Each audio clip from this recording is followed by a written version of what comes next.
Hello everyone, welcome to No Fat Cats. I'm your host, Wesley Dean. In this podcast episode, we are going to be diving into the process of creating a video strategy. I know during this coronavirus outbreak, my plans have been thrown off a bit. I had guests lined up who I had to postpone as they had to deal with, kids being at home that they weren't planning on. And it's just a time where everyone is kind of refocusing and thinking through the new normal, what it looks like. Is this going to be a short term? Is this a long term?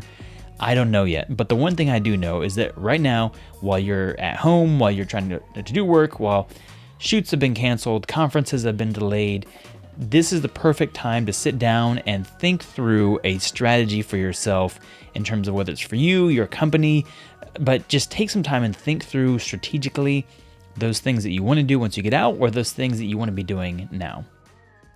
But the other thing is that during all the chaos of routines being thrown off, when you don't have a plan or something to work through, it can be really tricky to get going. I just know the ironic thing is that when you have a lot of time, you should be excited about all the work that you could get done. But when things are thrown off, I find personally that I don't have as much time, or it's harder for me to get stuff done when my schedule is too open almost. And so there has to be a balance between having enough to do that keeps you busy, keeps you hustling to stay on track, and also not having a plan that's completely open with getting nothing done. Case in point is, I might always tell myself, oh, my morning routine, I'm going to get good at it. But then oftentimes it's, Saturday morning when I have as much time as I think I have a whole bunch of time that I don't actually get my morning routine done, or my morning routine just takes 3 hours instead of, 45 minutes. So the point is, having a lot of time doesn't necessarily lead to more productivity if you don't have a plan. And so what I want to do is help provide you with a plan to go through as you're creating your video strategy. So it's 5 steps, and within those, there are going to be a few steps to follow through, but to give you a little heads up. So the first 5 are really look at your audience. So, all right, who is your audience? Who do you need to be working with? Who are you trying to reach? What are your goals? So what are you hoping to accomplish? Is it awareness? Is it bringing people along the funnel? And then next, kind of your content plan. So what do you actually need to be producing for your audience to meet your specific goals? Then fourth, it's distribution. Where are you actually going to be putting this stuff on? Is it going to be YouTube? Is it going to be social media? Is it going to be behind a gated content where people give you their email address in exchange for getting content? And then fifth, what are your production rhythms? So are you planning on setting aside 3 days and just hash everything out for the quarter, for the year that's going to go out? Or are you wanting to get kind of weekly content that you create on a weekly basis? And this is entirely going to depend on your schedule, how you work, and how well you know yourself. So to dive into things first with your audience. So if you say, oh, my audience is everyone, guess what? That really is going to mean no one. There are 7 billion people in the world, and if you try to reach all of them, you're not going to be effective. You are way better off trying to reach a very defined audience and go kind of take a niche down and try to reach them. But in order to do that, I know it's kind of hard to say, oh, but Wesley, how am I going to distill my audience down to just one person type?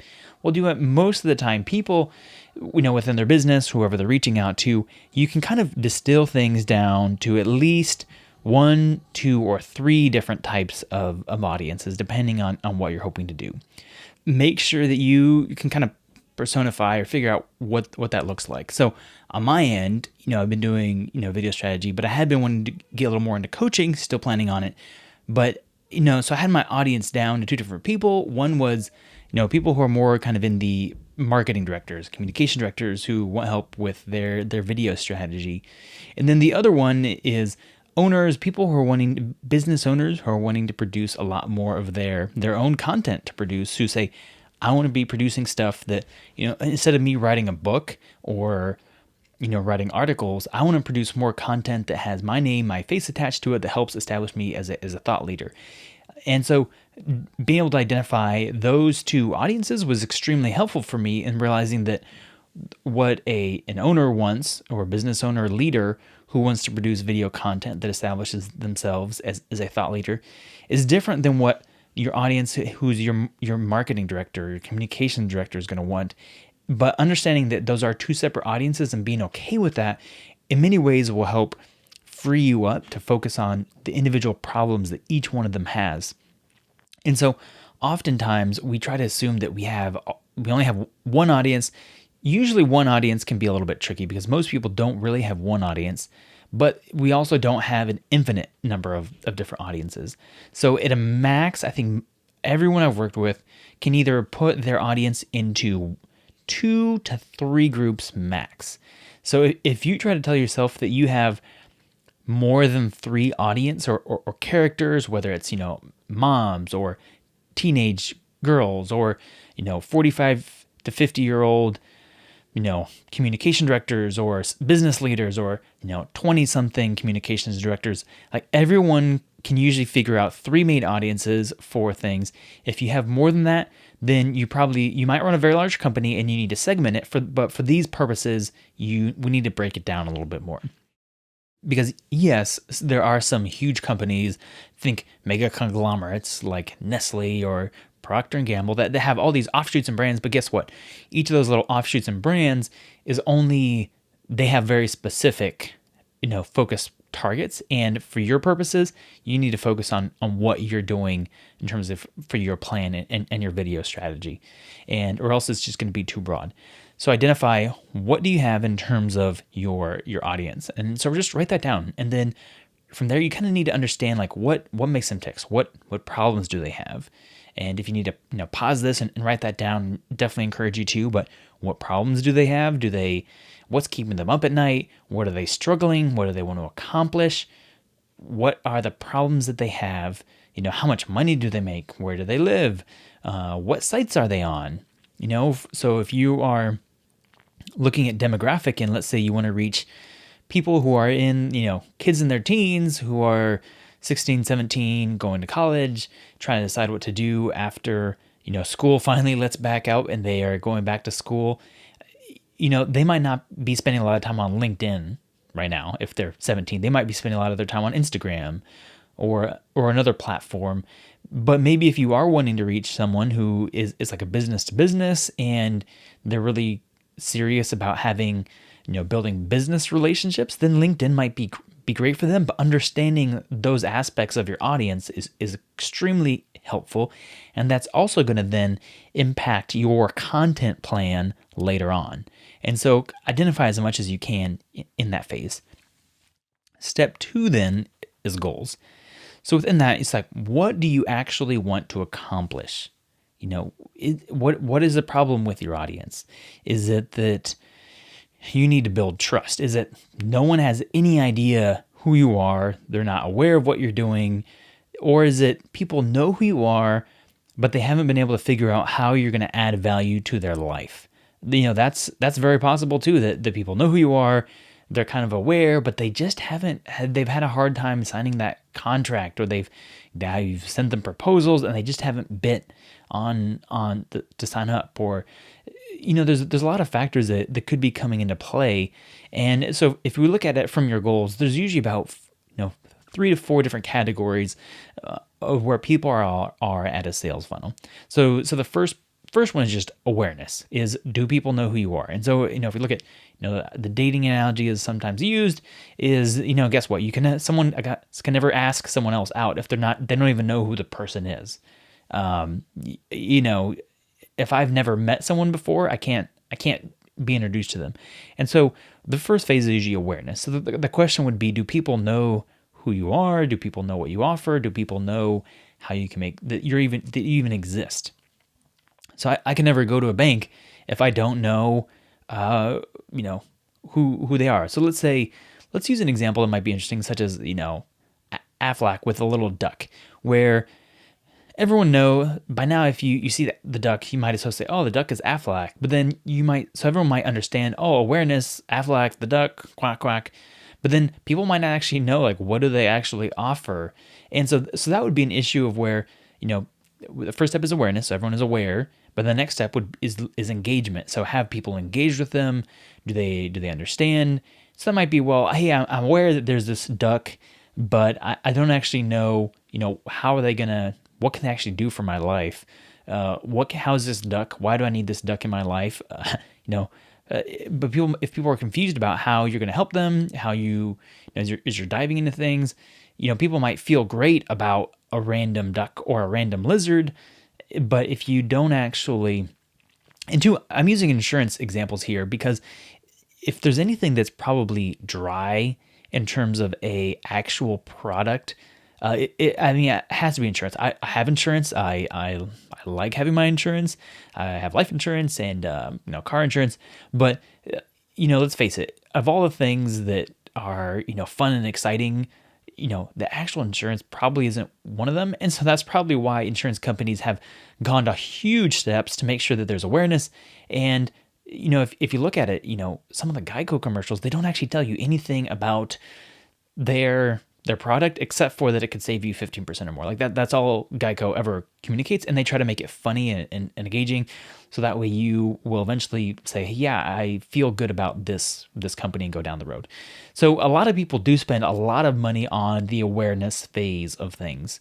And no, I'm not being endorsed by either one of those companies, but they all have ways of trying to make their product sticky, make it in the initial awareness stage.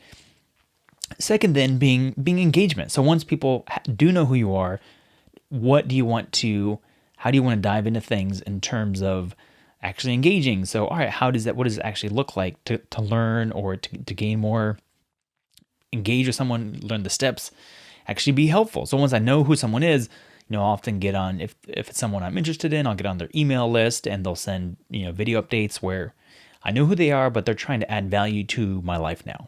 And so past that, engagement step, then third being kind of conversion. So that's where, the engagement has been, hey, you've been on a few dates with the person, you understand who they are, and then kind of go into, conversion might be, all right, at what point do you take this to the next step further? And does it either start dating or, much further down the line, does it look like a proposal? And, so there's the different stages. And conversion being, this is now where you've gone through, you've decided, yes, I like this company, I like this person, and now I'm actually ready to purchase something from them or take that next step further.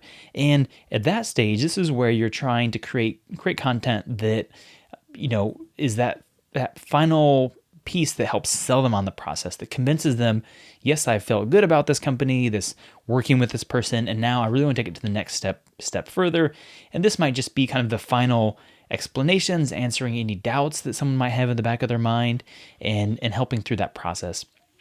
And then once you have people who are in the phase, a lot of people make the mistake of stopping the process after someone's made a purchase. But really there's a phase afterwards, which is how do we delight? How do we create brand loyalty for people who are customers already?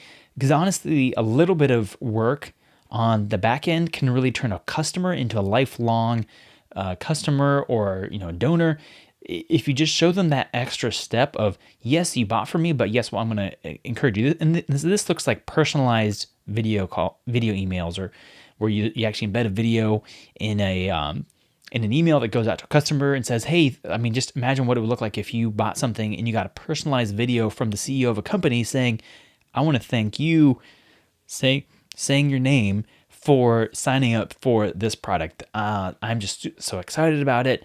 And I know that you made the right choice in investing in yourself. And I know that you're going to be solving this problem through this product. And something like that's really simple. It doesn't cost a lot to take, but could really take people and convert them into lifelong loyalists. And those small things that encourage people, that just get them excited, that are little touches, can really convert people into lifelong fans just with a simple personalized touch. So once you then have developed your goals in terms of what you're wanting to accomplish, we need to start thinking through, all right, what does our content plan actually look like? What are we hoping to accomplish in each of those phases? You've decided what are your goals. Is your problem not enough people know who you are? Or is it maybe they don't understand how you're going to make their life better? Or there's just some small thing that's holding them back from signing up for that purchase. And so lay those 4 steps out for your goals and think through, all right, how do we want to create content in each of these and base it off of resources? So oftentimes, once you sort of do a little bit of analysis, you'll discover that there is a bit of maybe it's just a basic awareness. Like people know who we are, people don't know who we are, and we need to fix that.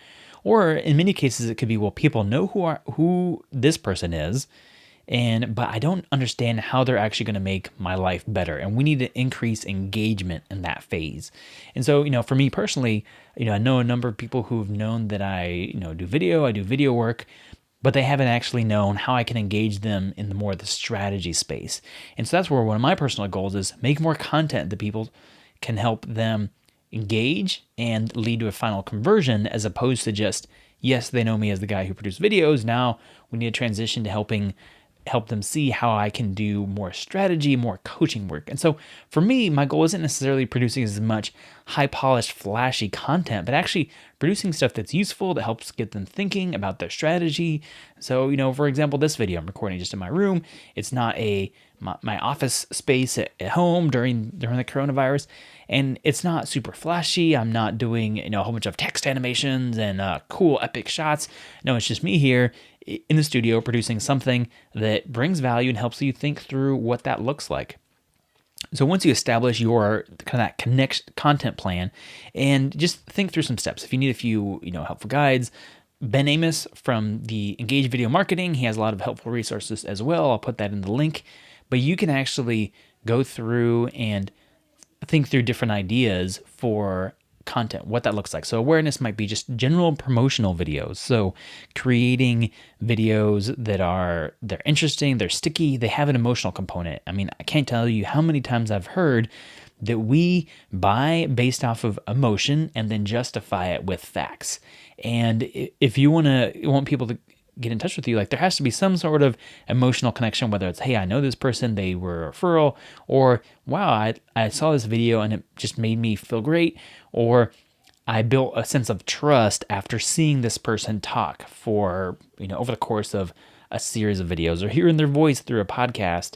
And so just, you want to have general ideas for what does that awareness look like, whether it's a story video, a brand piece that is going on at a conference, whatever that is.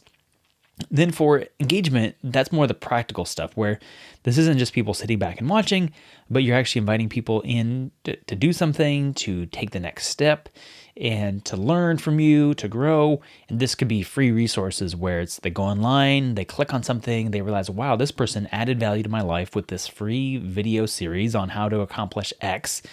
Therefore, I'm now more willing to help trust them with the next stages. After that, going to the final conversion, it could be that personalized, reaching out personalized, or that could be that kind of the explanation, or it could be, and so usually you're spending a lot more money on your awareness side, and as you go further down the funnel, your videos become less highly polished, but more personalized, because the goal is now you want to speak to the person directly and help answer any questions they might have that helps them decide to trust you more, is basically just how it works. Once we have our content plan, so just sitting out, creating stuff, and a helpful resource is the kind of doing a content strategy bucket, where you just think through, all right, things in these categories, what kind of video could I make, or even just content in general could I make that answers these questions? You have 4 different buckets, and just start writing topics down, brainstorming topics that you can put down in each one. So once you've accomplished that, then we're on to the next stage, distribution. So what is it actually going to look like for you to, where are you going to put these? So here are some options to think through. You could either just put them on YouTube and hope that it works. To give you an idea, if you do want to do a YouTube channel, you pretty much have to be dedicated to, and not to say that, so it is different. You can post videos on YouTube and use it just kind of as a housing option, where it's like a host for your videos, but you're not actually trying to cultivate a YouTube channel. Because if you want to cultivate a YouTube channel, you do need to be dedicated to producing weekly content. I mean, for everything I hear, if that's your goal, is we actually want to grow a YouTube audience, then it has to be weekly content, or else it's just not really going to go anywhere.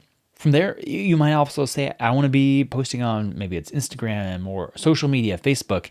That could be a strategy too, where it's, hey, I want to be posting here, and because my audience, I know, spends a lot of time in these platforms, and therefore that is my goal. And we're going to make things in more of a 4 by like a square aspect ratio of the video.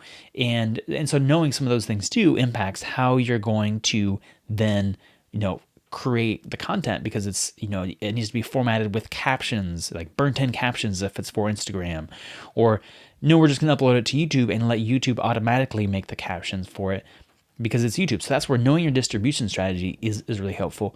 Or you may decide to go with the complete opposite end and say, I'm not putting it on social media. I'm actually going to host this content on my webpage, and it's going to be a individual hidden link that people are going to get access to only if they subscribe to an email list that I have, or it's a lead magnet where you're creating a series of videos. People give you their email access, their email in exchange for this resource that all of a sudden has a little more value than just a free resource. And now you have their email address.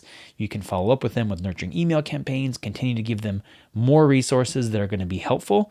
And it's not public at all, but you've made it more valuable because it's not public. So that's where just really thinking through what your distribution strategy is going to look like is going to impact the work you produce and how you do it. So just think through all those things, and then think through the rhythm. How often are you posting? And so then you can actually track metrics and see, well, is this actually helpful? Are people watching the videos all the way through? And if you're producing 45-minute long pieces and no one's watching all of it at all, then you might know that, well, this isn't working, or people are watching the first minute and then they just tune out. And then that helps influence, like, well, maybe we should just be producing videos that are 1 minute long, and that's going to work just as well, because through the distribution process, you need metrics that you can track and determine, are these, because you're not going to get it perfect the first time. I mean, no one gets it perfect the first time, but what they do is they're committed to reiterating and continually getting better. And so when you can do that, that is when you really are able to continually improve and tweak things as they go. Because no one knocks a home run out of the park on the very first time, but it's through iterative processing and evaluation that everyone gets better. Then the last step is really getting a sense of your production rhythms. So once you have everything, you really need to lay it all out and get a sense for what is going to work for you for recording and creating content. So is it maybe you like the idea of recording, of just sitting in front of a camera, turning on and hit record, and you say, if I have an outline, I can do this, and boom. Or you might say, I'm really busy throughout the year, but what I do want to do is I'm going to work hard on writing scripts, creating outlines. Then I'm just going to knock 2 days or a day, and I'm going to record all the videos, and then I'm going to send it off to my editor who's going to edit them, and they're going to be in charge of breaking it down into pieces and posting it. And I know it's going to be good because it's just the words that are coming out of my mouth. And guess what? I'm going to do that twice a year, 4 times a year, and have all the content I need for our video strategy. Or, maybe, no, I'm just going to produce regular content, or we're going to have a quarterly campaign. And in that campaign, we're going to go out and shoot a big banner video or big highlight story that's then going to be used for, the whole process is going to be used as part of a campaign, and we're going to get these smaller bite-sized pieces that are going to launch for the campaign. And this isn't going to be a yearly cycle, but it's going to be specifically for our end of year fundraising campaign, or our end of year back to school push, or anything in particular. I do find it helpful to think through things as we're either doing this on a regular basis, or it's either a big campaign push that has a beginning and an end. And so look at it from one of those, but figure out what exactly do you need from you, how you work best to be able to get things done. And so if you know that your work comes in cycles and you're going to get excited about something and then you're going to get swamped with everything else, then guess what? You may be better off batch producing as much content as you can if you know that, hey, I have a conference coming up, or this big event is coming up and I'm not going to be able to deal with it.